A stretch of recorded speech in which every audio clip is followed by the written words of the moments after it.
Una Tala Music. Machkora miti Wise Beats. Chose Wise Beats Production. Yotala. Unopesura chizviita wakadziya. Mwana wamai wangu ndiwe dangwesikana kotwesikana. Unozviitireiko Sabina dzikama seusinganzwe mashoko amama. Sabina dzikama aizi mhosva kuti wakura. Sabina dzikama seusinganzwe mashoko amama. Sabina dzikama aizi mhosva kuti wakura. Unobuda pamba nguva dzaunoda iwe, kudzoka kwako kunototinetsa. So dzikama mwana iwe unozviitireiko kuputsa ukama namai achizi chigai. Iwe uri wai hauna mufudzi saka terera mai. Sabina dzikama seusinganzwe mashoko amama. Sabina dzikama aizi mhosva kuti wakura.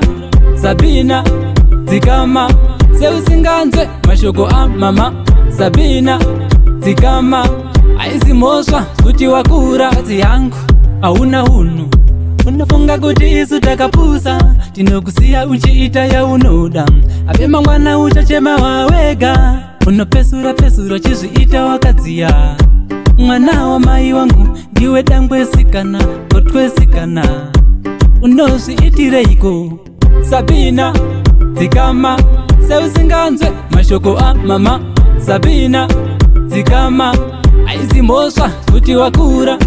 Sabina dzikama seusinganzwe mashoko amama. Sabina dzikama aizi mhosva kuti wakura. Unobuda pamba nguva dzaunoda iwe, kudzoka kwako kunototinetsa. So dzikama mwana iwe unozviitireiko kuputsa ukama namai achizi chigai. Iwe uri wai hauna mufudzi saka terera mai. Sabina dzikama seusinganzwe mashoko amama. Sabina dzikama aizi mhosva kuti wakura. Sabina dzikama seusinganzwe mashoko amama. Sabina dzikama aizi mhosva kuti wakura. Sabina dzikama seusinganzwe mashoko amama. Sabina dzikama aizi mhosva kuti wakura. Sabina dzikama seusinganzwe mashoko amama. Sabina dzikama aizi mhosva kuti wakura.